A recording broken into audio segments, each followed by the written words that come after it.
New year and a new episode of the PGN Par 4. Matt Gajtka with Zac Weiss tackling 4 pertinent golf topics, mostly from the PGA Tour, but the golf world in general is always in play here. Coming up later in today's show, we have some thoughts on can the PGA Tour add some variety to its endless parade of stroke play tournaments? And also, Justin Thomas gets himself in a heap of trouble with some monetary consequences. And does golf media pay enough attention to the guys on the fringe, the guys who are just trying to make it out there and not necessarily contending for championships week in and week out? But we'll start, Zach, with shot number 1. 2020, I think we can both agree, after the Masters especially, belonged to Dustin Johnson. He won the FedEx Cup, dominant in several events, including the final major of the year, which will be the first major of the year coming up here in 2021. As we know, is it that simple to say we're just going to roll it over and 2021 will belong to DJ as well? Or do you feel like there is another contender for potential golfer of the year here? What's your prediction, bold or otherwise, on who ends up dominating or at least getting the lion's share of the glory here in the new year? 3-word answer, I don't know. And I think, honestly, that's a really good thing. I think we've seen way too much golf, and it kind of ties into your nondescript question. The first field was a very, very short field, and the second field was the longest layoff since the longest layoff golf has ever had with the COVID. So really, when you look at things, matter-of-factly, there's really, you could go with current names, you could go with big names. I think it's pretty safe to say, at least in the early going, that Tiger Woods is not a name you're primarily going to be seeing as the guy with bigger expectations, given he's gone under the knife once again.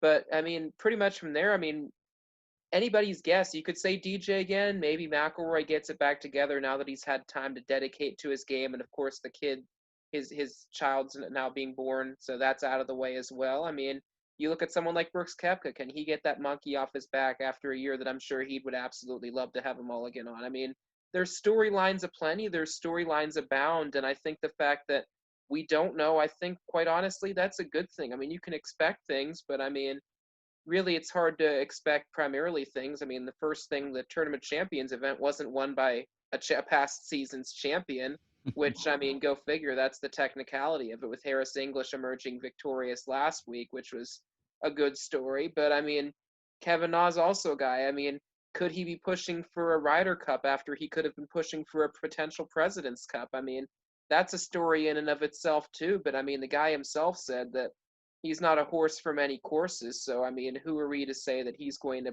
necessarily break out? There's just so many names that are on there, a lot of them big.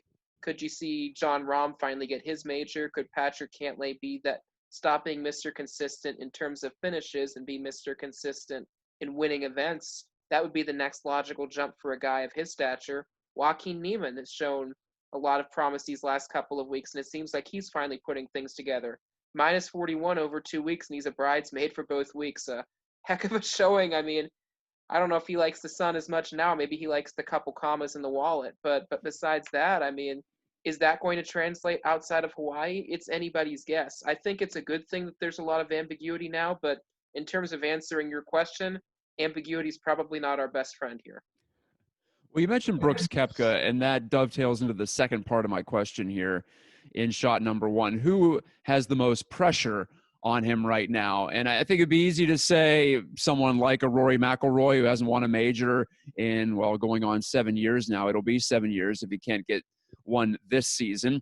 And he would be my guy to click, actually, Rory McIlroy. I think he's just too talented to go this long without getting a major or two. And I like the way he ended 2020 as well. So I guess he returns to play here in Saudi Arabia this week, and we'll see how the layoff treated him. Of course, as you alluded to, the new father as well. It's definitely it takes some adjusting, and well, as every athlete has found out in that situation, you have to adjust your schedule and adjust your priorities. But as far as pressure goes, I think I would say Brooks Koepka, because I know he's had some injury concerns here, Zach, but he's also just underperformed in general. And, injury, the excuse there or the explanation there doesn't hold on for that long. He's a guy who took great pride in keeping himself in great shape and being more of a quote-unquote athlete than most golfers. And a lot of times he made fun of the sport of golf, but now he can't stay healthy. So I think some of that hubris might be rebounding on him, and I think it's time for him to perform. I don't know if he's ever going to be 100% again with that knee, which is unfortunate. But here we are, Brooks. It's time for you to show something. It's time for you to show up in a major tournament and follow up some of that talk you were throwing out there when you had the 4 major stretch. So for me, it's Brooks Koepka. I think he's got a lot to prove, that he's more than just a flash in the pan, or more than a flash in the pan to get 4 majors, but more than just a guy who had a couple of good years and then faded away. How about you? Grayson Murray. Just kidding. Just going back to, I guess, a little inside the actor studio on this. Matt, I'm texting Matt about Grayson Murray. I don't know how I said that with a straight face, by the way, but I'm sending a text to Matt about Grayson Murray, and he goes, "Who the heck is Grayson Murray?" Didn't even know he was a PGA Tour golfer, but now I know. Was he grinding on the range after missed cuts? But no, he did win a PGA Tour event. It was one of those nondescripts, which we'll get to later on. So that Barbasol, yeah. How did I not remember that? Yeah, close shave America. But beside that, I think this answer could be answered in so many different tiers, and you hit on some of those tiers. In terms of who has the most pressure, maybe in a quiet way, you could say someone like Jordan Spieth, someone who's kind of been left in the dust. He's getting closer to being a triple-digit ranking, a guy that hasn't necessarily put it together. Maybe he has some pressure just becoming a weekend golfer again and finding some success. So you could tackle the question that way. You could tackle the question someone with a layoff that's had a good season, but maybe had a bad last season and is trying to get over the hump. Francesco Molinari might be someone that's on that page. Tommy Fleetwood transitioning into America and getting a PGA Tour win. Matt may be modeling the hairstyle of Fleetwood a little bit right now. That would be another possible answer as well. You could go with someone who hasn't won a major that's shown the prowess. Jon Rahm would be a perfect example of a guy that has that pressure of crossing over. You have guys like Spieth that have won majors, like Koepka that have won, and in some respects kind of faded away in the public eye in some aspects. And Rahm, of course, has not faded away, but a lot of people won't necessarily take you seriously until you win that big one and add that to your trophy case. And then there's guys that have expectations, but those expectations are about 300 pounds, and that's just the weight of pressure you put on yourself. And that's a guy like Bryson DeChambeau, who now apparently has consulted with Kyle Berkshire, the world long drive champion, and is adding some of his long drive swing into that. I think DeChambeau admitted something that we discussed last time we did this, which COVID years, that was probably 3 COVID years ago. But beyond that, more along the lines of the fact that, yes, he admitted that he came to the Masters week with high expectations, but that he was really tired from putting the weight of those expectations on. I think that Bryson has the right mindset. His mindset's there, but sometimes it's a little bit strong for his own good. And because he is that Mo Norman style oddball now, he has that media attention that maybe he didn't necessarily have before, unless he was a consistent part of events in terms of being in the top 10 or threatening a leaderboard or winning events. And now everybody wants to go to Bryson because of what he does on and off the golf course. It's really self-inflicted. So you could look at a guy from an expectation standpoint and put it there. You could put a guy like Jason Day, was a former world number 1, but in a sense has faded away in the shadow of his own game, and he hasn't necessarily put it together, and he's probably not the first name you would think of. In fact, a lot of people haven't maybe not remembering the name Jason Day. Maybe when you think of an Australian now, you think of Mark Leishman, who contended earlier this week again after he had some form of his game fade last year. Cam Smith, who was the defending champion last year, that was well represented at the Masters and had probably the best bridesmaid Masters finish you could ever have with an asterisk. So really the list goes on and on. It really depends on how you want to answer the question for who has the most to prove. I mean, you could even lump Tiger Woods in there right now. Another surgery, X amount of surgery. He's already said he's not playing this week. He's restricting himself to being the host at Genesis. So how does he react? And again, it's another case of him being mortal and golfing on borrowed time, where we might not even see him out, if that much, if at all, on the PGA Tour Champions when that does occur. So all things considered, there are so many different avenues to go down that list, and really there's definitely several right answers. There might not be many wrong ones. Yeah, Tiger, tough news there. Just breaking the day we record this on a Tuesday that he'll be out for a bit. And like you said, borrowed time, it feels like it. even more than ever. And, well, let's just say golf's an individual sport. We all put pressure on ourselves when we play it, and that goes double and triple for PGA Tour players. And, they're all pushing for something. There is some goal that's to be achieved, and with the new year arriving, guys are revamping what they want to do and redefining where they want to shoot for. Speaking of that sort of thing and goals, a couple of guys have already achieved their goals for 2021 in terms of getting wins. You mentioned Kevin Na and Harris English out in Hawaii as the 2-week Hawaiian swing comes to an end on the PGA Tour here. Zach, I look at the first 2 tournaments of the year, and I see an opportunity here. I don't know how you feel about it. I'll open the floor to you in just a moment. But the PGA Tour is essentially, like I mentioned at the top, a parade of stroke play events. There's just a couple of events. There's the team event at the Zurich Classic in New Orleans. There is one or two Stableford tournaments, but they're kind of off-field events. They're not. There used to be the one in Denver. The International was a full field, top caliber, or at least it wasn't an opposite field type of an event there. But for me, I'd like to see more variety. I would like to see, I don't know what it would be necessarily, if it is a team thing, if it's Stableford, if it's just a 54-hole event, if it's alternate shot, something to mix it up, because I feel at this time of the year, particularly when the PGA Tour is going up against football and basketball and now hockey, it's tough to get attention. And like I said, it's fun to watch the tournaments in Hawaii, but maybe the Tournament of Champions from now on is a team event or something different like that. I feel the PGA Tour needs to diversify, like the European Tour has. They've mixed up some of the formats in their events. And you hear a guy like Adam Scott say that only about 10 events in a year matter anyway to the top players. So what's the harm? I would say. I'd put that out there and say, maybe make the Sony, maybe make the Tournament of Champions something different in this off time of the year. Maybe it's the fall finish or the start of the super season, whatever you want to call it now, in October and November and December. Something, give me something different. How do you feel about that? I feel that there's a fire truck behind me right now. I live right next to a police and fire station, everybody, so my apologies for the intrusion. I think that golf in general has a huge problem with adapting to change, specifically on the PGA Tour.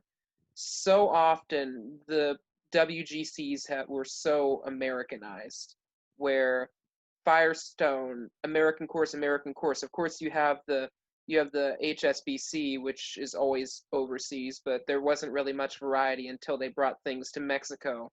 So, in terms of PGA Tour having stops, really in terms of global, it hasn't been there. It also has the problem that pretty much half of their events are played on TPC courses.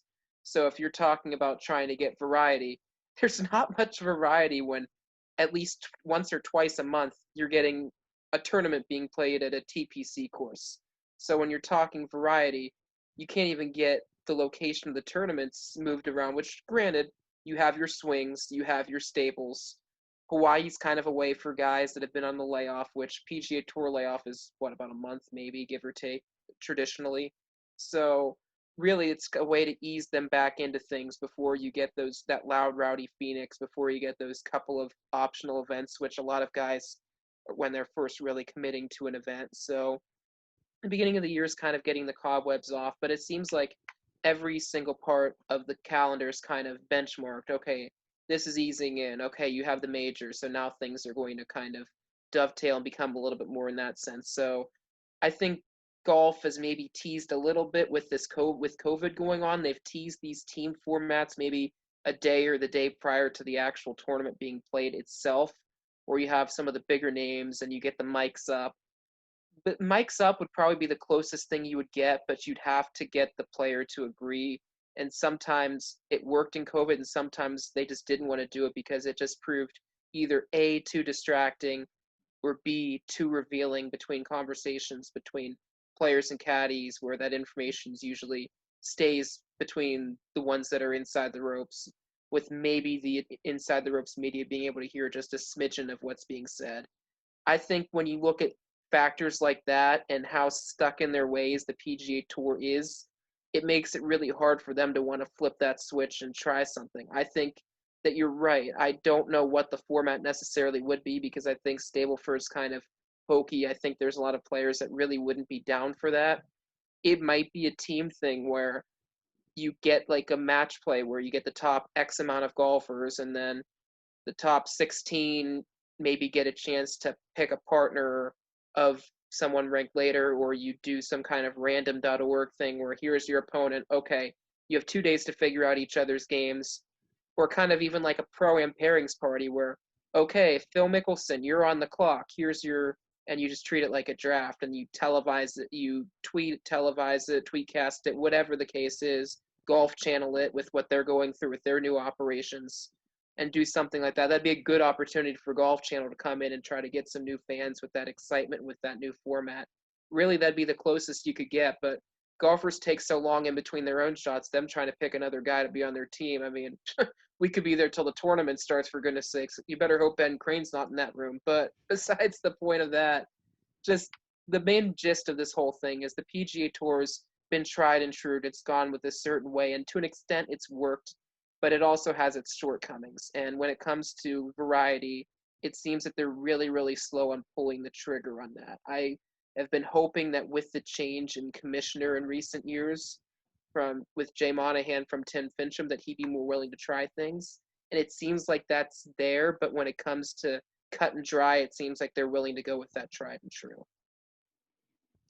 I'm a big golf fan. I had a hard time even getting engaged in the Sony Open. The Tournament of Champions always does it for me because it's the first tournament in a couple of weeks, and of course you have the novelty of the Hawaiian landscape. And I just like Kapalua, even though the pros tend to tear it up. They definitely tore up Waialae Country Club. I think the low scores also makes it feel very homogenous week after week. So that's part of it. And good point on the match play. There's just one match play tournament, as far as I can tell, during the course of the regular year on the PGA Tour. So maybe a little bit more of that, just to give you some way to differentiate between some of these events. Okay, you mentioned turning the mics up. Maybe there's one guy on the tour who wouldn't want the mics to be up, or didn't want the mics to be up at Kapalua a couple of weeks ago. That's Justin Thomas, who recently lost his sponsorship with Polo Ralph Lauren after dropping a homophobic slur. He was calling himself that, to be clear, but doesn't make it any better that that's right at the tip of his tongue. In a moment of frustration, it was after missing a putt at the Tournament of Champions. In case you missed that, you can catch it on social media. You can find it. Just Google it. You'll be able to see it and hear it for yourself if you really need to. Where does Justin Thomas go from here, Zach? Because he's such a telegenic star of this game, and I think he's been propped up as a role model in a lot of ways for good reasons. And a lot of kids especially like watching Justin Thomas play because he's not some massive human. He's not a Bryson DeChambeau, certainly. He's not even an athlete of the caliber of a Tiger Woods, not like a long and lithe type of a guy. He's an average-sized guy, maybe even below average-sized guy who's been able to put together a great career on the PGA Tour. But major slip-up here, to put it lightly. And very disappointing for me because I do like JT. I think he's good for the game. His candor is good for the game, whether it be an interview setting or in some of these made-for-TV events. He's been awesome. He was the on-course commentator for the match with Tom Brady and Peyton Manning and Phil and Tiger last spring, you might recall too. But definitely taking a hit here in terms of his reputation, and for good reason. So where does JT go from here? Does the PGA Tour need to maybe help guide him along with some sort of a sensitivity training? Does he have to make public what he's doing in order to regain some goodwill with folks? Because when you say what he said these days, when I think a lot of us are more enlightened than we used to be, that's a tough road back for sure. And maybe some golf fans might have missed it. Maybe a lot of sports fans might have missed it. But as we've seen with the sponsorship, there are some serious consequences for JT when it comes to this situation. It's a very difficult question to answer because of the nature of it. I mean, we laugh, we joke about a lot of things. We openly discuss a lot of things that are a little bit lighter in terms of their content. But what Justin Thomas did, there's no going back on. It's 100% unacceptable.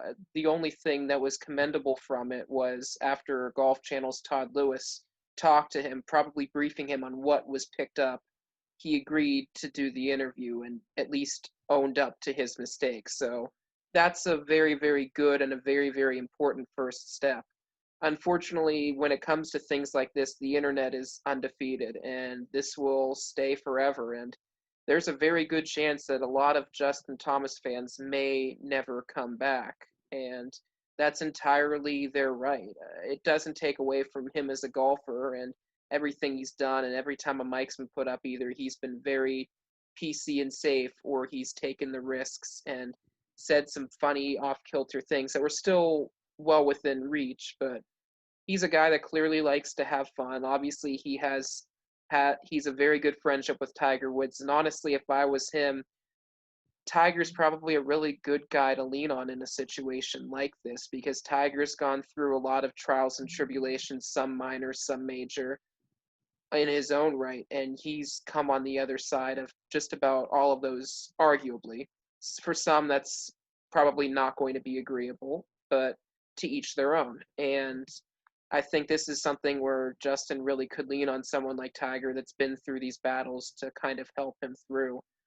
What needs to be published? I think that's a conversation that Justin Thomas would have to have with himself, with his team, and with the PGA Tour. If they choose to publish it, that's their right. If he would rather go behind the scenes and take training or do some charity work or enlighten himself, that's on him. As long as when he gets frustrated, he has to realize that, especially with no fans, the mics pick up everything. And when you're a player of his caliber, everything is fair game. And he had a weak moment, and maybe he says stuff like that in his home games in Florida.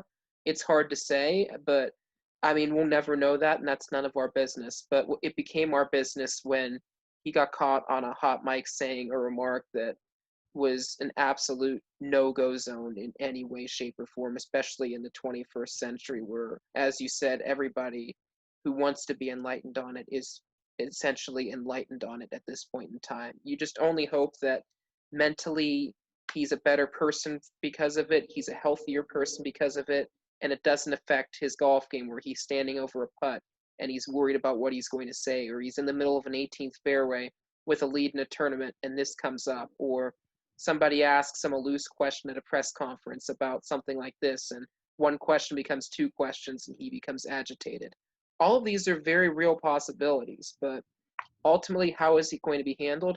That's up to one person to answer, and that's none of us, and that's the person himself. And I guess there's a case that there just needs to be a little bit more growing up to do, where you have to be smarter than saying something like that, but he has to move forward. And if he moves forward, then I'm sure there still won't be people that forget about this. He'll always be in some guy's mind the person that said this on a hot mic, and he might have shown his true colors to people. And that's a difficult pill to swallow and a difficult thing to come back from. But ultimately, it's on Justin Thomas to change his approach there, and hopefully he's able to do that.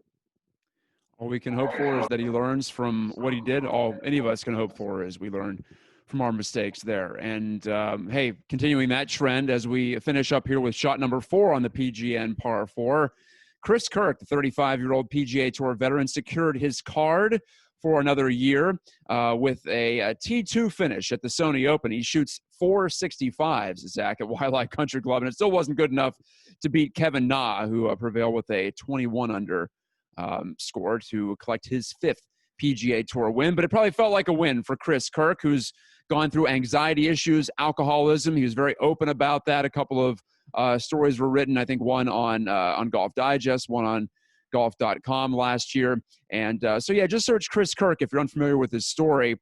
But it's a compelling story. And not to say that it was more important than Kevin Na winning or Joaquin Niemann going for a win for the second consecutive week, or any of those storylines that are rather obvious. But Kirk ending up at 20 under, securing his PGA Tour card. I feel like sometimes, Zach, and I'm guilty of it too, we focus so much on the superstars of golf, or even the stars, or the guys who are winning, the Kevin Nas, the Harris Englishes.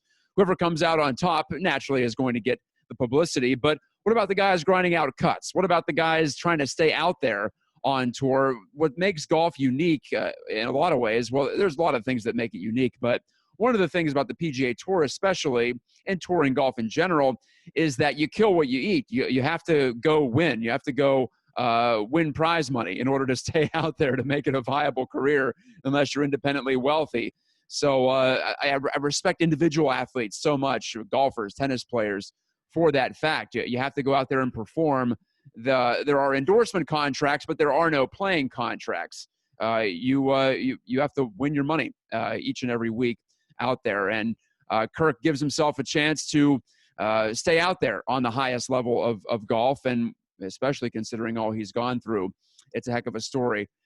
What do you think we can do in the golf world? Can we just continue to search off the beaten path for these types of stories? Is there some other way that perhaps that we can televise golf that gives attention to these players who are just trying to survive, trying to stay into that top 150 on the FedEx Cup and stay out there? I realize it's not as compelling as your Justin Thomases or your John Rahms, Rory McIlroy's, Tiger Woods's, et cetera, contending and winning and trying to be the best of their era. But for me, still, there's a lot of human drama there that I think gets left behind.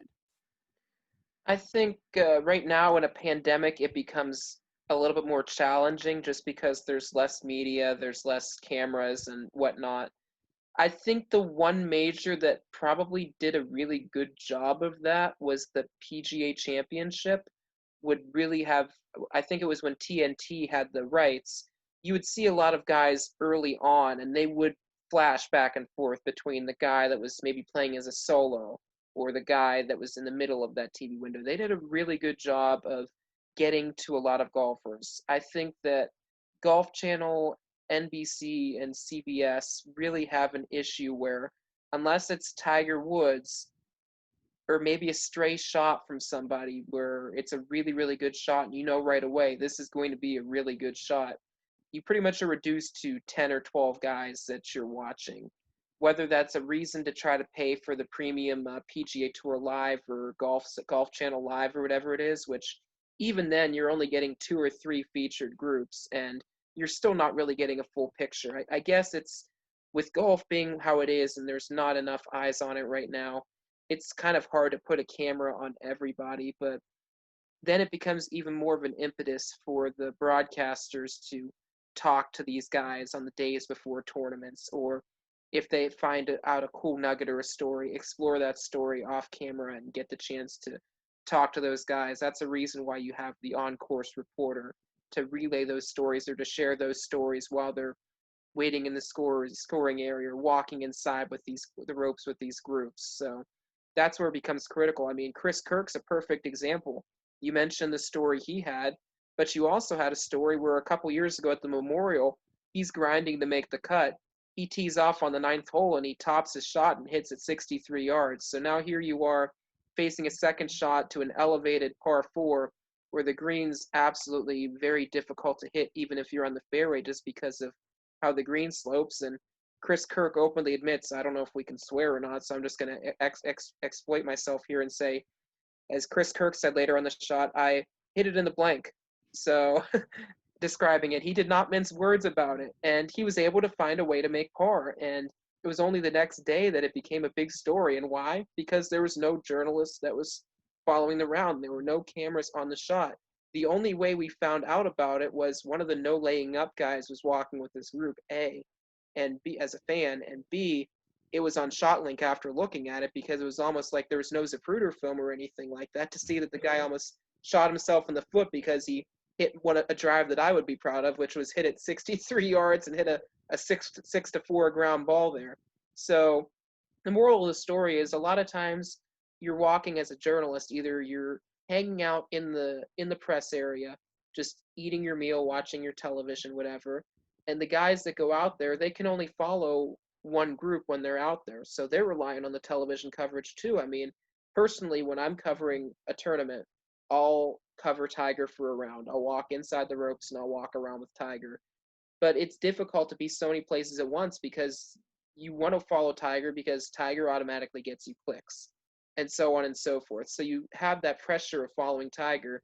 But when you follow somebody, you lose a lot of scope on seeing what other golfers are doing, seeing the other shots, getting the chance to flash interview other guys as they're coming through because Tiger's doing this or Dustin's doing that. And because you have the big stars, it's almost like you can't have it both ways. So in terms of getting clicks, is Chris Kirk going to get you more clicks or is Dustin Johnson going to give you more clicks? Traditionally, it's the second, and that's the argument that traditionally gets made. a lot of times when people are covering, usually maybe someone from the local outlet will cover a story like that because they have 3 or 4 people on site. But for these bigger name journalists, they have to chase what works. And the other thing that sucks is just because you're a winner doesn't necessarily mean you're going to get top billing. If you're a Japanese star like a Hideki Matsuyama or a Sangmoon Bae, or even someone necessarily like a Sung Kang who doesn't ring off the page either, a lot of times you're going to get passed over because either the quotes aren't long, they're through an interpreter, so you don't feel like you're getting that authentic feel.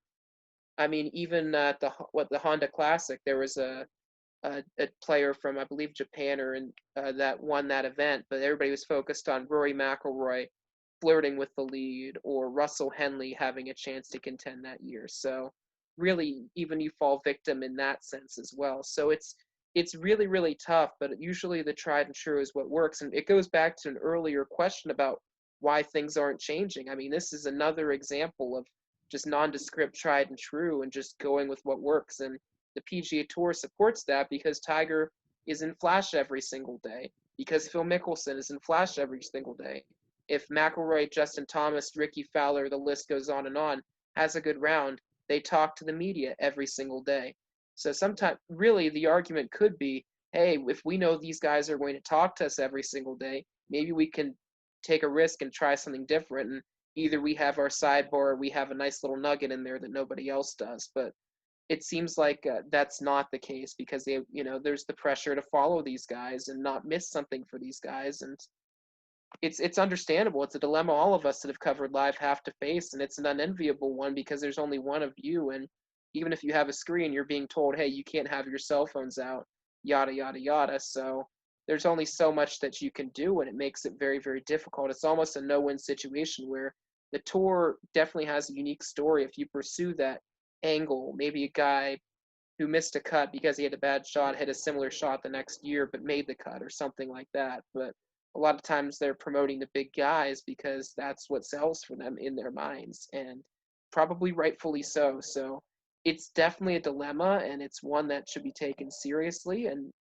could it be an issue? Absolutely. But I mean, it's difficult. It's definitely difficult.